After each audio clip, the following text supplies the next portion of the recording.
મૂળ ઉઢેરાની સમસ્યા અત્યારે શિક્ષણ બાબતની જ છે કે અમે 2-1 વર્ષથી આજે લેખિત મૌખિક રજૂઆતો કરી છે પહેલાં કે ભાઈ શિક્ષણમાં સુધારો લાવો. આજે ગામના હિતની વાત છે. ગામના કોઈપણ સમાજના બાળકો હોય એમને વાંચતા લખતા પૂરી રીતે આવડવું જોઈએ, પણ એ હજુ સુધી કોઈ પણ બાળકને વાંચતા લખતા આવડતું નથી. એટલે અમારી એવી માંગ છે કે અહીંયા આ શિક્ષણનો આ સ્ટાફ ચાલે નહીં, આ શિક્ષકનો સ્ટાફ બદલાઈ જવો જોઈએ અને બીજો સ્ટાફ અમને સરકાર આલે એવી માંગ છે મારી.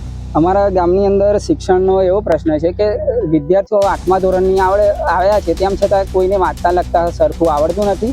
અને એ ઓલરેડી તાલુકા શિક્ષણ અધિકારીએ કહી દીધેલું છે, લેખિત આપ્યું છે કે શિક્ષણ બરાબર છે ને એવું તાલુકા વિકાસ અધિકારી ખુદ કહે છે, અમને લેખિતમાં આપ્યું છે.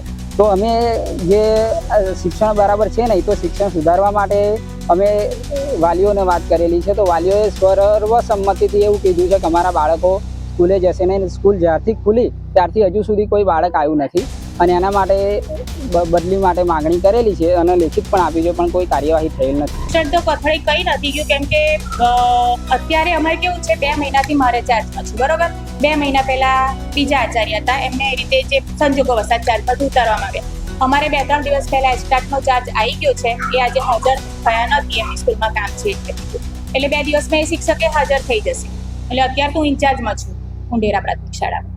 બીજું કે વસ્તી ગણતરીના ઓર્ડર છે અમારા બધા શિક્ષકોને, 9 શિક્ષકો છે અમારે કુલ, અને 8 શિક્ષકોને વસ્તી ગણતરીના ઓર્ડર છે અને એમને ઓન ડ્યુટી અત્યારે મામલતદાર સાહેબે જાહેર કરી છે. એટલે સ્વાભાવિક છે કે જ્યારે વસ્તી ગણતરી કરવા ગામમાં બધા શિક્ષકો જાય ને, એટલે વાલીઓ એવું જ કે શિક્ષકો ગામમાં ફરતા હોય છે, તો એટલે છોકરા સ્કૂલમાં મોકલતા નહીં, બીજું કંઈ કારણ નથી.